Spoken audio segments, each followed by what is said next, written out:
The beach and you get sand in your eyes. How do you know the sand is there? You obviously can't see it, but if you're a normal, healthy human, you can feel it. That sensation of extreme discomfort, also known as pain. Now, pain makes you do something. In this case, rinse your eyes until the sand is gone. And how do you know the sand is gone? Exactly, because there's no more pain. There are people who don't feel pain. Now, that might sound cool, but it's not. If you can't feel pain, you could get hurt, or even hurt yourself, and never know it. Pain is your body's early warning system that protects you from the world around you and from yourself. As we grow, we install pain detectors in most areas of our body.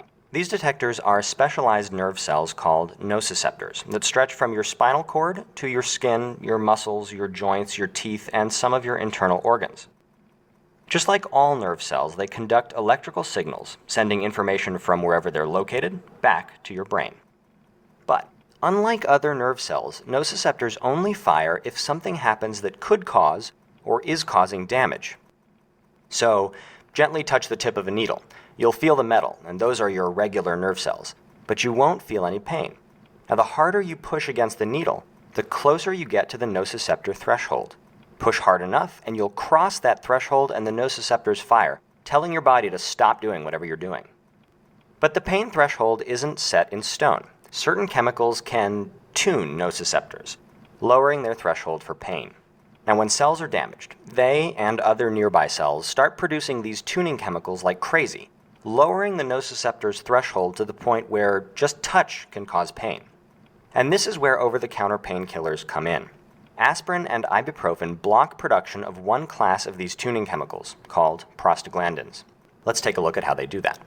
When cells are damaged, they release a chemical called arachidonic acid. Now, two enzymes called COX-1 and COX-2 convert this arachidonic acid into prostaglandin H2, which is then converted into a bunch of other chemicals that do a bunch of things, including raise your body temperature, cause inflammation, and lower the pain threshold. Now, all enzymes have an active site. That's the place in the enzyme where the reaction happens. The active sites of COX-1 and COX-2 fit arachidonic acid very cozily. As you can see, there's no room to spare. Now, it's in this active site that aspirin and ibuprofen do their work. So they work differently. Aspirin acts like a spine from a porcupine. It enters the active site and then breaks off, leaving half of itself in there, totally blocking that channel and making it impossible for the arachidonic acid to fit. This permanently deactivates COX-1 and COX-2. Ibuprofen, on the other hand, enters the active site but doesn't break apart or change the enzyme. COX-1 and COX-2 are free to spit it out again, but for the time that ibuprofen is in there, the enzyme can't bind arachidonic acid and can't do its normal chemistry. But how do aspirin and ibuprofen know where the pain is? Well, they don't. Once the drugs are in your bloodstream, they are carried throughout your body, and they go to painful areas just the same as normal ones. So that's how aspirin and ibuprofen work. But there are other dimensions to pain. Neuropathic pain, for example, is pain caused by damage to our nervous system itself. There doesn't need to be any sort of outside stimulus. And scientists are discovering that the brain controls how we respond to pain signals.